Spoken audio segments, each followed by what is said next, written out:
all of my guests have in some way been a part of this report. Racism exists. So they whitewashed your findings. They took all the race out of the... I think that's why it went down to 4 pages instead of, a larger section. And if number 10 was to call you again and say... They won't.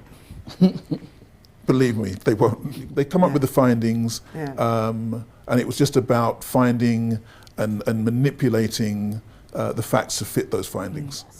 Systemic racism does exist, and let's get back to trying to figure out how to solve it. You'll notice none of that is in the report. And when they stopped more young white men than young black men, they found that more young white men had drugs on them.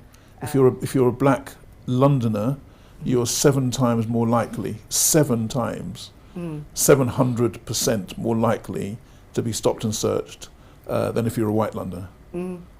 Well, that's got nothing to do with the institution or anything, according to this report. It's because young black Londoners are more likely to be involved in crime and carry drugs, and and really that's why there's a mistrust.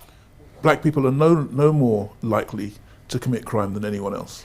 Yeah. And yet they don't sort of put that in the same sentence as the fact that stop and search is disproportionately carried out. Today's discussion is going to be about the much talked about Tony Sewell's report, the Commission on Race and Ethnic Disparities. I'm joined by Gary Stewart, the founder of Founder Tribes, Michael Imode, the CEO of Powerful Media, and Janet Hills, chair of the Black Police Association. All of my guests have in some way been a part of this report. And I really want to start the conversation off as we've got Janet Hills, the chair of the Black Police Association, who is mentioned in the report. I want to start the conversation off around stop and search and policing. And I'll just mention a little bit that Tony Sewell said in his introduction. He says, the new challenge of participation is best illustrated in the policies that face police recruitment.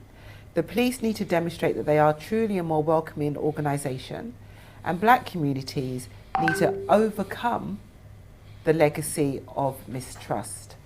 I don't know, that sounds quite reasonable, Janet. We need to overcome the legacy of mistrust. But first of all, can I say, Janet, were you aware that your name was attached to this report? No, I wasn't. I think you told me about that. I did try sort of looking through to find it, but no, I wasn't aware that I know we haven't contributed to it, I can say that much, but I wasn't aware that we were attached to it at all.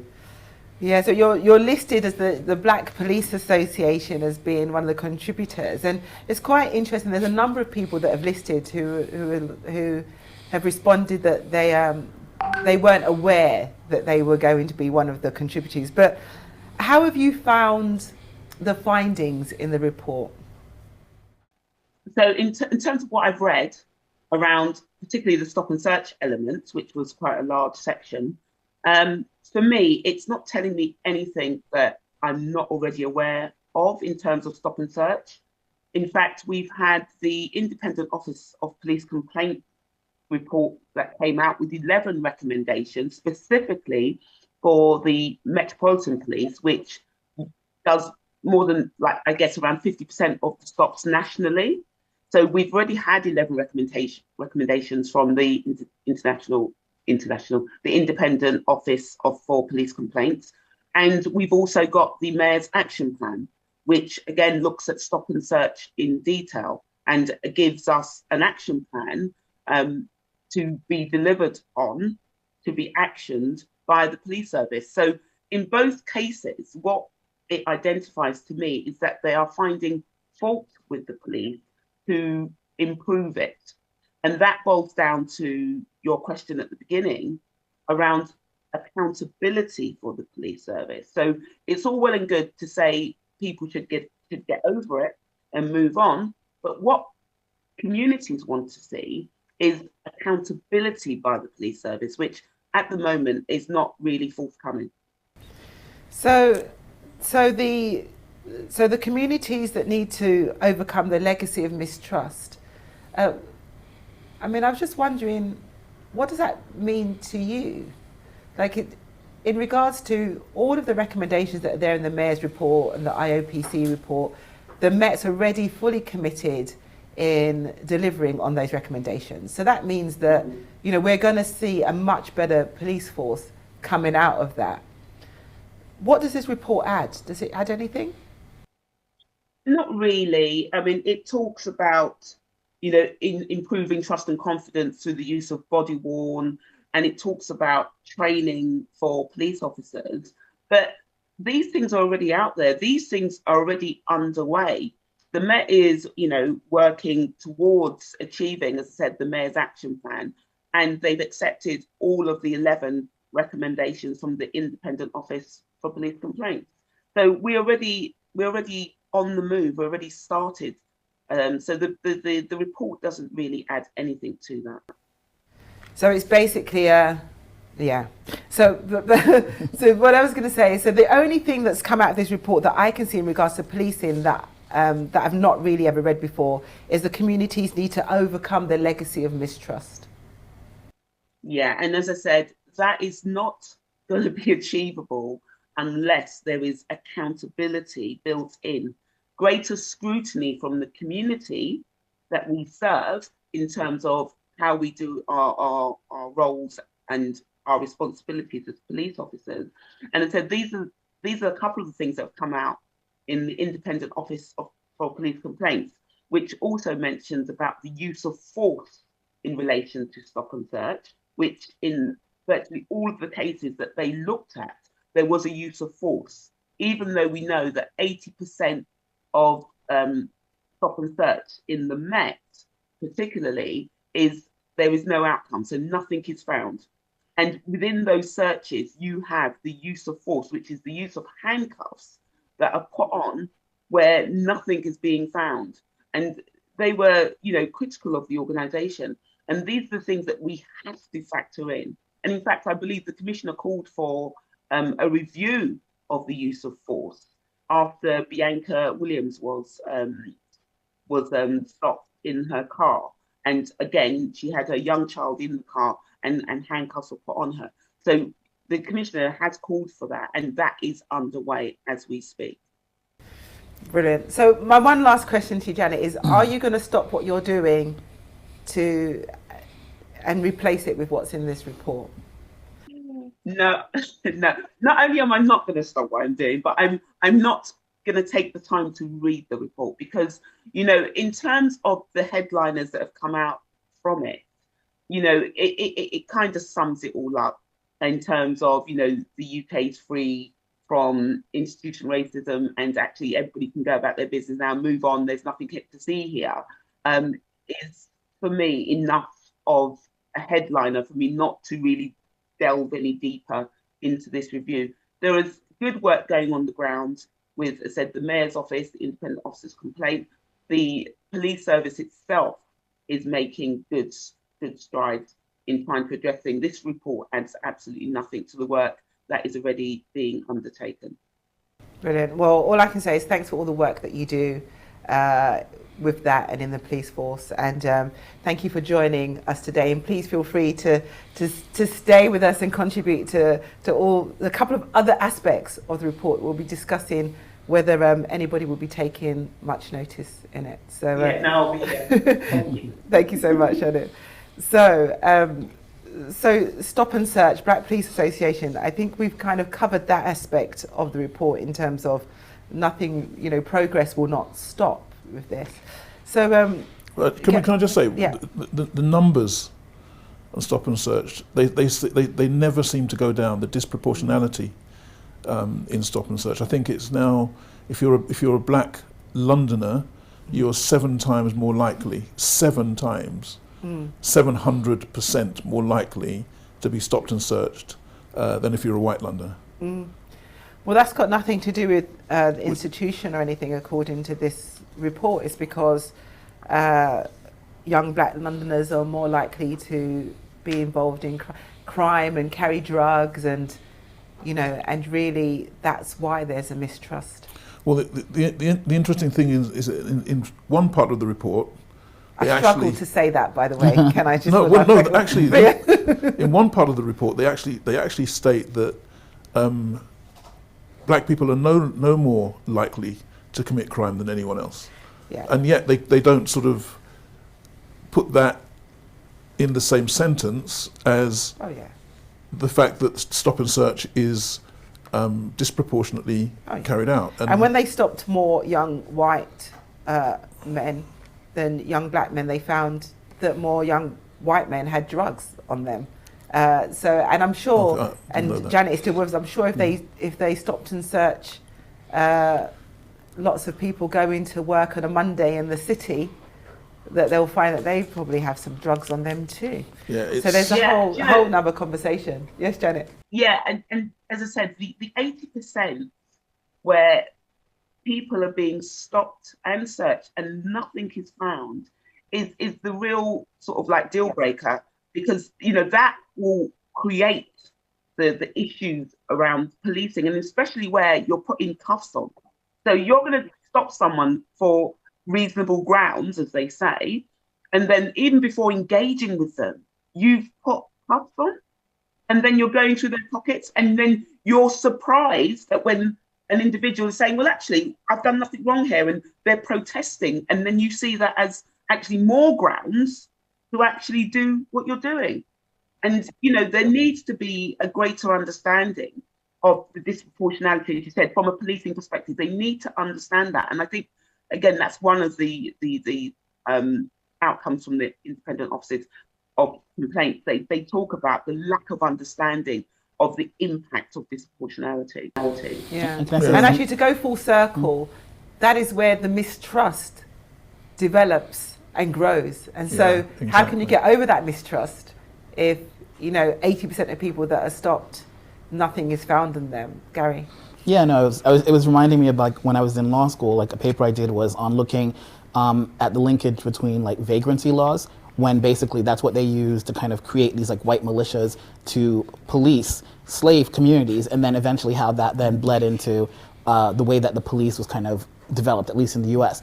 And obviously this week, we're kind of looking at George Floyd and his death, and I think it's kind of the same question, which is why is it that there's a presumption of criminality of blackness, particularly black men, that then bleeds into these disparate rates that we're seeing. The other thing that I think that's really interesting is the question of who's serving whom. Like, why is it my responsibility as a citizen to have to appease the police? The police work for us, not vice versa. So this notion that we need to get over something, no, you're working for us. Prove to us that you are serving us as public servants. If not, then the problem is yours, not ours. But I think that you can't escape that at the root of all of this is a notion of criminality and otherness that leads to all of the disparities that we see, whether it's in the police or in business or whatever. It's that we're just not seen as full citizens, and as long as that's the case, then we have all of these other effects. I think there's another point there's part of the introduction, I think, where it talks about it's very difficult to build, and it really does other a group of people, and it's like actually people are people, and you are, this report is very much about othering, and it seems very deliberately so. There's another point there, just leading on from what Gary has just said. There's also a sort of unsaid presumption that the community is against the police in some way, shape or form. You know what? Most black people in this country want to live a peaceful life with no crime involved. And the other side to what we are hearing is we are the biggest victims of crime in the country. We suffer more violent crimes, particularly, than any other communities in the country. So we don't want that. Most black people are law-abiding, normal people who want to go about their lives, their everyday lives, in as safe a way as possible. So we want the police to police us, but we want them to police us in the right way.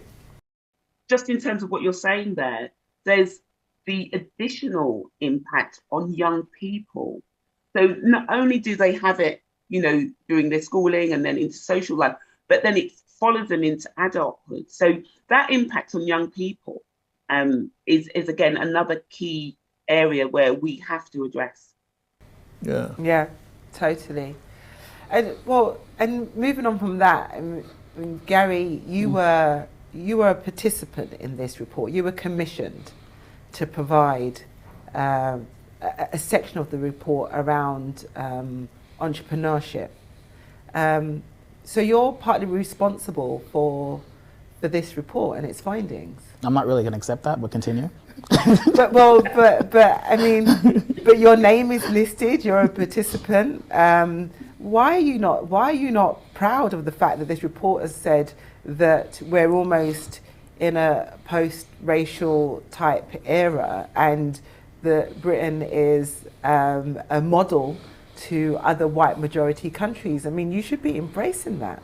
Well, I think that there are two things. One is when they asked us or me to be on the working group for enterprise and entrepreneurship, I think it was called, the idea was that we would be able to kind of make a difference, advance the conversation. And that there was a real interest in advancing the conversation. I think that as we started to go through the process, that was when the kind of political motivation became clear that it wasn't really about finding truth, it was about PR, and that regardless of what the truth was, we were simply going to ignore it. Kind of like I think happened with Brexit, but I'm not going to get into that here, that we were going to kind of just ignore it and create our own new reality. And so I think that came out really clearly when we look at the fact that before the working group on race, on enterprise and education, I had been on another group for the British Business Bank. And the British Business Bank, which is a governmental institution, the biggest limited partner of venture capital funds, they're the ones that fund all of the venture capitalists in the UK. They had come out with a report that the conclusion was that even when you factor for geography and class and all these other factors, there was still an element of race was still statistically significant in terms of defining the results, which is the exact opposite of what this report says. Now, you'll notice that our section then became 4 pages. And I think the majority of it is about Dragon's Den and Levi Roots and a plug for HSBC. I think that's the bulk of what came of it. All of the rest of it, which was the substantive thing that the British Business Bank had spent months commissioning people and talking to people about, all of the stuff that we said, the recommendations that we made, specifically that Black people in particular, we don't want more mentoring, we don't want more reports, we just need money.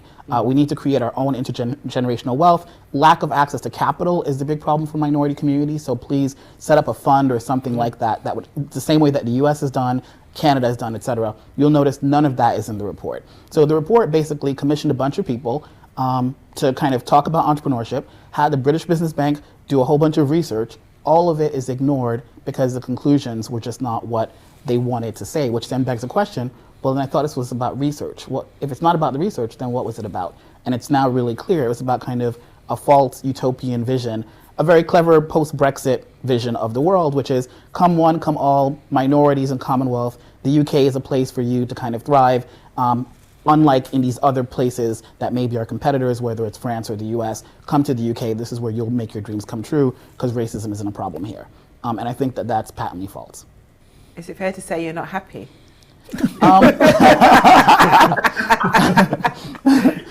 I think that I'm actually happy that the report happened because I think that we wouldn't be having conversations like this one. There wouldn't have been this kind of deluge of consensus from so many different fields, whether it's the police, health, whatever, enterprise, saying this is all BS. Systemic racism does exist, and let's get back to trying to figure out how to solve it. So I think that in a lot of ways, this was a catalyst for a conversation that, at least in the time that I've been in the UK, it seems that people don't like to have. Like in America, we really not love talking about race, but we're fighters. It's always gonna be, if we don't like something, we're going to try and fight about it. In the UK, my experience has been it's more stiff upper lip, don't talk about inconvenient topics. This is forcing us to have some conversations that I think we might not be having were it not for the report. Cool. So, I mean, it's quite interesting because Janet was talking about, the policing and actually, they're going to move on. And then you're saying, right, okay, actually, this is bringing people together on this narrative that there's enough research out there to show that this report is nonsensical. Exactly. Yeah. And I don't think I've seen anyone come out and say, actually, no, this is a really good report. You guys are wrong. It's coming from all corners. It's like, I think I saw in The Guardian that this is like the most disputed report in recent history. So I think that that's been something I've taken away that's been very positive. Yeah. Because Michael, you were asked by Number 10 to provide or recommend people to be a part of the report. To be a part of the commission. Yeah. So what happened to your list of recommendations? Well, none of them got in. They didn't make the cut. No, but interestingly, though, some of the people. It was two things. They asked me to approach a couple of people, and I was asked to recommend others that I thought might be suitable for the commission. Interestingly, most of the people that I was asked to approach said they wouldn't have anything to do with it. Mm-hmm. And the reason that they didn't want to have anything to do with it was that they didn't think that it would be a truly independent report. Mm. They thought that it was already, that they'd already come up with the findings. Exactly what Gary's just said. I was going to say, but they come up with the findings, and it was just about finding and manipulating the facts to fit those findings. So Gary, why did you give it the benefit of the doubt? Why did you think this report was going to come up with something good? Well, I remember that, like, and this sounds really strange to say, like, in retrospect, but like, after, Theresa May had the racial disparity audit, and then before there was the transition, let's call it, they brought a bunch of us to Number 10, and we were having this conversation. You have to kind of like work with the people in power, right? Like, I don't think minorities have the luxury of saying, hey, we're just going to ignore this administration, whether that's 5 years, 10 years, we're just going to pretend that they don't exist. Like, the lot of being a minority is that you have to work. You have less power, and your job is kind of to find allies so that you can amplify the power that you do have. So I think that was kind of the spirit that we went into this with, which is, okay, we made some progress under Theresa May in the racial disparity audit. Let's see if we can build on it. We have some skepticism, but you can't just give up.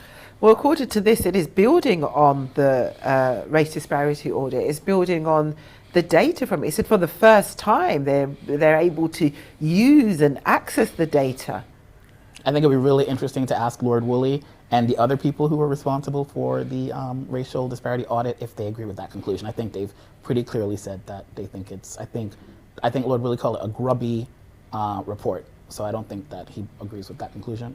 And it also begs the question, right? The Tory government was what implemented the race disparity report in the first place. Yeah. 10 minutes later, we've got another one, which is saying the exact opposite. So what's changed in that time? Exactly. And how can they break it down? The Home Secretary. Well, yes. I mean, this is the thing, isn't it? It's like the Home Secretary has changed, the Prime Minister has changed. They've got different people in power. The fact that they've got, different agendas. Yes, that's right. And so I mean, are we doing a service or a disservice talking about the report? I mean, the policing is just going to do what they've been doing. The IOPC report, the mayor's recommendations. The police are going to do that. Like, what are you guys going to do? Is this report going to affect the work that you do in any way, shape or form? I think that the question that is the most interesting from the report has nothing to do with the report, but the people that sanctioned it. The black and brown people that did it. I think that what I find really interesting is like the weaponization of identity, the way that like some groups that kind of aren't really advocates of, let's call it, the rights of minorities or racial justice, progress, whatever kind of benign term I can come up with so they don't say I'm calling them racist. But like how they're using people from our own communities to then say, look, we're not racist. We created a commission where I think like 95% of the people in the commission were black and brown. This is what you people told us. Yeah. You know what I mean? And I think that isn't it okay for somebody who is black or brown to have a different experience and to say, well, actually, I've never suffered any discrimination or racism in my life. And look at me, I am the Minister for Equalities. You know what? It's absolutely fine for someone to say that. If that's their own lived experience, absolutely no problem whatsoever. The problem is, though... So isn't it your fault, Michael, because you need to overcome You need to overcome your issues and your problems. You need to run through that open door and grab your opportunities and pull yourself up and by your bootstraps. By the bootstraps. You need to do that. So what is the problem? If somebody can become the Minister of Equalities by doing that, why can't you? My lived experience is entirely different, and as is the lived experience of most people of African, Caribbean and Asian heritage in this country. And, you know, don't take it from me, look at pretty much every other report that's ever been But isn't commissioned that your on this. fault? Is that because it's your mentality, because it's the way you're thinking? You're always thinking somebody's against you. You're always thinking they're racist. You're always thinking, you know, that's happened to me because of the colour of my skin. Yeah, so so stop and search happens to me because of what I think. The fact that there are 0 black people in C-suite positions on the FTSE 100 companies, that's also got to do with the way that I think.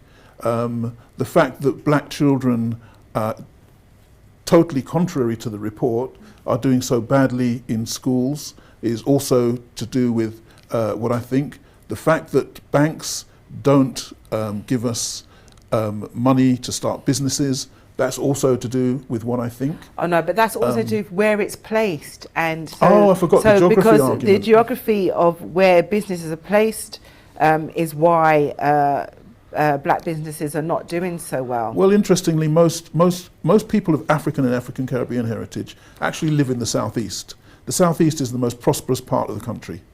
So I'm not quite sure how that argument applies to them. Do you know something? But this report says it though. You know something, Dawn? You know, the one word that comes to mind is it smacks of colonialism. That is it. You know, these things are always put in place to divide and rule, so that actually we've not moved too far away from pitting black people against each other in terms of, you know, what they can amass for their own agendas and then what the others get. This is no different to any of that for me. Yeah, I was watching Black Judas, or Judas and the Black Messiah, and it kind of just, it's true, like in the days of slavery, you know, they had the house people and the field people. And, you know, I feel like I'm not casting aspersions on anyone, but, you know, to Michael's point, like, yeah, I grew up in the Bronx, a Jamaican immigrant, which apparently is like the lowest group or whatever, but went to Yale and did well and have a good life. It doesn't mean that I didn't experience racism. It just means I overcame it. Like, so I think that this notion that's what that the report says. You've got to overcome. Yeah, you have to overcome it. Why can't everyone just overcome? Because the thing is that, like, what... Big question is, how do you overcome something that it claims doesn't exist? Yeah. I'm just saying what the report says. Because according to the report, this stuff doesn't exist. I can only take this argument so far with what I've got in front of me. How do I overcome an institutional racism that actually isn't really there? Well, yeah, according I think to the we talked about this report, before as well, Dawn, which is that, like, the title of the commission was Race and Ethnic Disparities, but then the conclusion is that none of the disparities have to do with race or ethnicity. So it's almost. So did any of your recommendations include racial disparities, and were they removed? Yes, the British Business Bank report says that race is statistically significant, I think, or something like that, is the language that they use as a factor in determining outcomes, which basically means that systemic racism exists. So they whitewashed your findings. They took all the race out of the... I think that's why it went down to 4 pages instead of, you know, a larger section. So all the race stuff that would maybe have leveled up the race got removed from your submissions. Yeah, it wasn't, the report doesn't look like the conversations that I felt like I participated in. Like, the conclusions in the report were very different from, I think, and I think that, like, all the, you know, Levi Roots and HSBC stuff and Dragon's Den stuff, I'm not even sure where that came from. Those weren't the conversations that we were having. Levi Roots is listed in there. I'm going to have a conversation with Levi Roots as well. I mean, he would talk about his journey. I mean, just, does one black person relatively at the top means that that's a game changer? Come on, let's be real about it. Look, Levi Roots, we love his success. We love the fact that he's done what he's done. Do you love it, or are you jealous? No. Because according to this, report, it referenced like other black people being jealous of other black people who have made it, and that's why. And I'm sure that happens in the minds of the people who put the report together. But the fact is, Levi's business is successful because he went on a reality TV program called Dragon's Den, right? Even if you want to give examples of successful black businesses that young entrepreneurs can look up to, even if you want to do that, there are numerous examples of people who have, by hook or by crook, built their businesses the hard way. You know, by coming up with the idea, by raising capital, even though it's almost impossible to do so. By hard work and just by pure brilliance by their own pure brilliance and excellence, have put their businesses on a level that compares with any other business. But I just think that it typifies the simplicity of the report, that they go to the first sort of black business person that they can think of, and it's Levi. Because he's successful and he's well known and everybody loves jerk chicken. Yeah, do you see what I mean? Well, I think you just said it there yourself. So that's how serious we should take the report. Well, I mean, because it's littered with examples like that throughout. So there's something that I'd like to get everybody's opinion on, and there's a bit, and I'll just read it out word for word. There is a new story about the Caribbean experience which speaks to the slave period, not only being about profit and suffering, but how culturally African people transformed themselves into a remodeled African Britain. Janet, what does that say to you? A remodeled African Britain? A remodeled African Britain. So there's a new story about the Caribbean experience that speaks to the slave period. So we're talking about slavery, not only being about profit and suffering. I mean, the suffering is the rape and the pillage and the killing and the murder and the throwing over the ships. So it's not just about that, but it's actually like how culturally African people transformed themselves into a remodeled African Britain.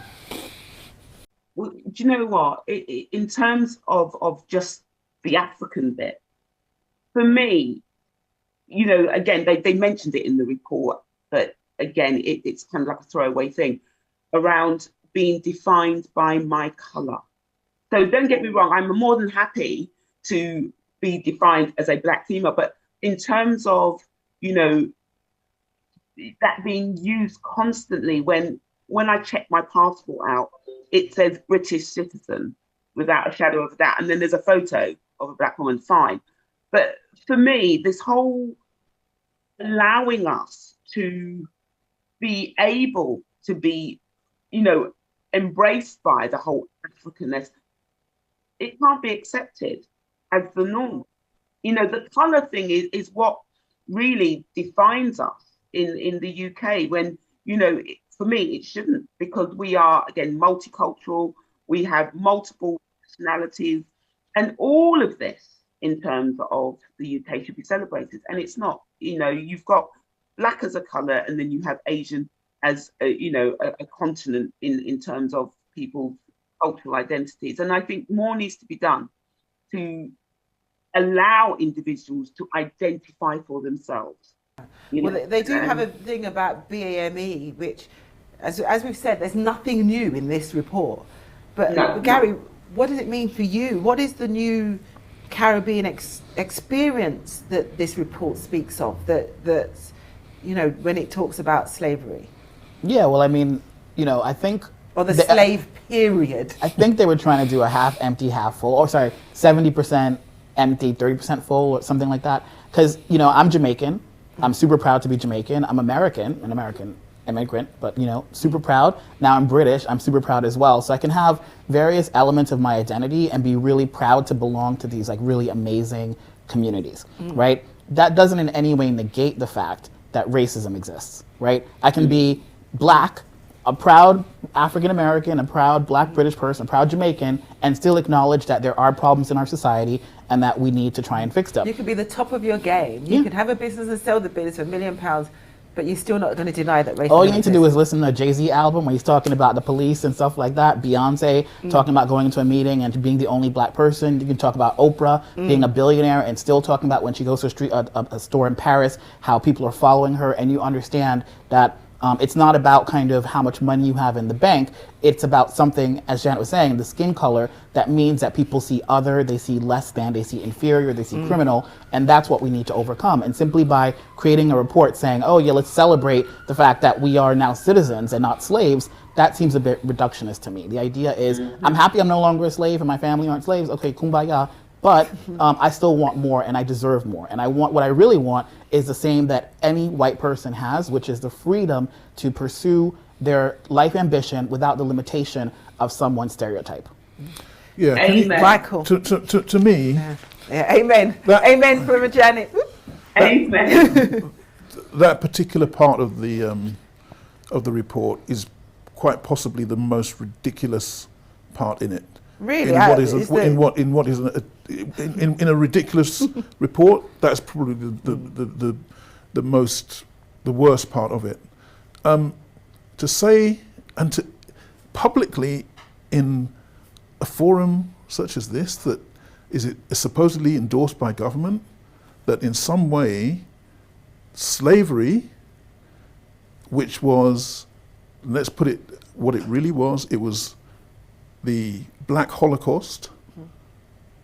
In some way, black people benefited from it because they became Remodeled African. What was it? Remodeled African Britain.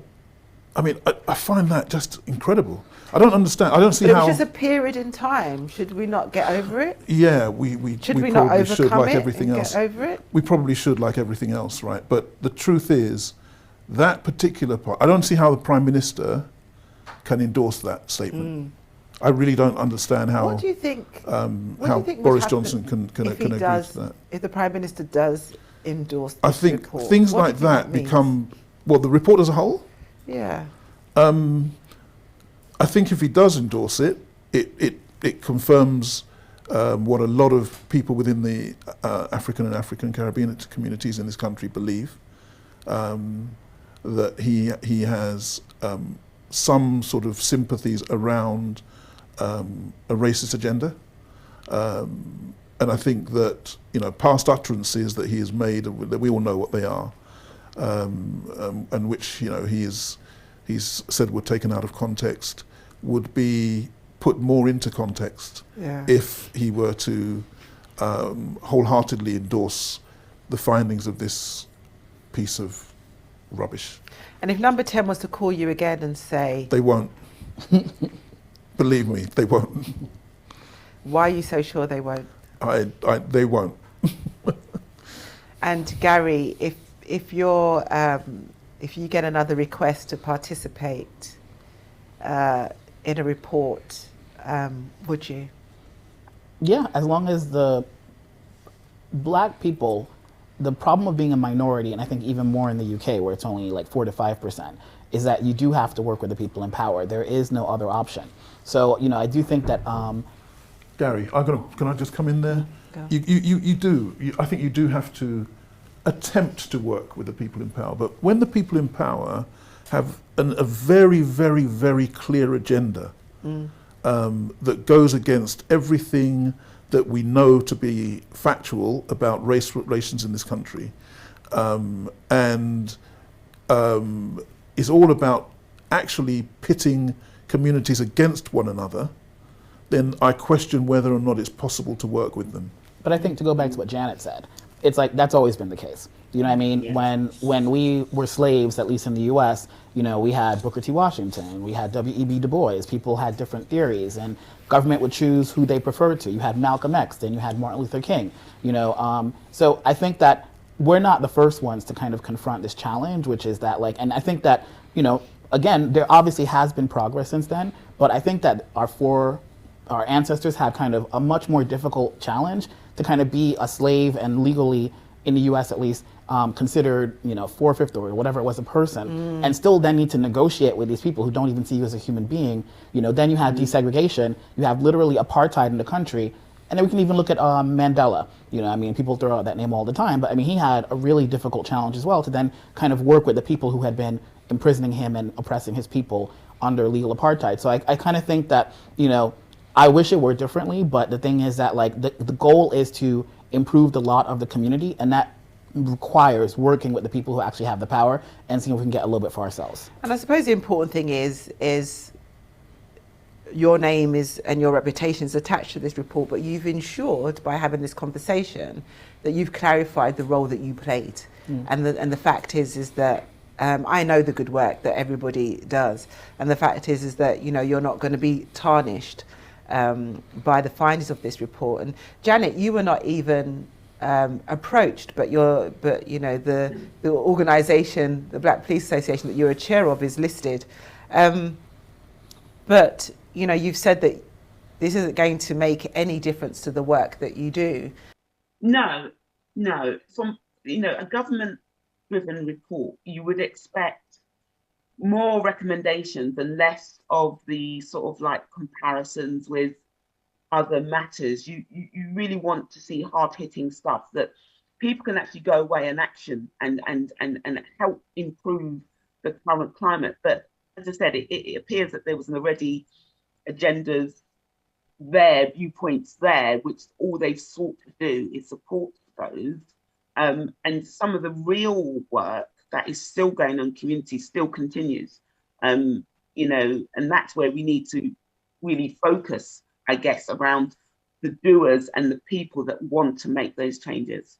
Yeah. And I want to thank. I was just going to say one last thing. I think for me, the really important thing is to make sure that like young kids or just even older people like that, they don't believe the narrative, right? Because I think that, like, again, you look into the American example, you know, when people went around with affirmative action that you don't deserve to be here, I think that it had like a lot of psychological effects on people saying, oh, this is all about me. I'm not good enough. You know, I'm the inferior one. I'm the deficient bit. So I think that like it is really important to just keep the narrative like, no, you are fine. It's a system that's broken. You're not broken. And I think that that's the kind of real danger of a report like this, which says, no, you're the broken one, not the system. This is a national, this is gaslighting on a national scale by this government. And I'm like really pleased that, you know, that's been recognised. I mean, you know, I actually stood up in Parliament and said this many times, that this government is gaslighting us. But Michael, you wanted to say? No, I was just going to say, in furtherance to Gary's point, I work with a lot of young people, very bright young people at universities. You know, one of our publications, it showcases the best black university students, and I can pretty much say with absolute confidence that this type of stuff, it goes over their heads. Yeah. Well, I hope it goes over their heads. They don't take this on board. Yeah. You know, they're far too confident in who they are. Yeah. And they're far too smart to actually take any of this rubbish and believe that it has anything meaningful to do with them. Yeah, I mean, I hope so, because at the end of the day, you know, there's enough to struggle with. I mean, I understand the people who have sort of dedicated their life doing good work and maybe thought that they were going to be tarnished, but I think the response has been forceful enough that that's not going to be the case. But I'm going to thank everybody for coming in and having this discussion today. And I wanted to just, so thank you, Janet, thank you, Gary, and thank you, Michael. And I wanted to end just on these few words from John Lewis, who passed away, civil rights leader. And he said, do not get lost in a sea of despair. Be hopeful. Be optimistic. We used to say that ours is not the struggle of one day, 1 week, and 1 year, but ours is a struggle of a lifetime, or even many lifetimes. And every one of us, from every generation, must do our part. And if we believe in the change that we seek, then it's easy to commit to doing all we can. Never ever be afraid to make some noise and get in good trouble, necessary trouble, because the responsibility is ours alone to build a better society and a more peaceful world. Thank you all for joining me today. Thanks, Dawn. Thanks. Thank you.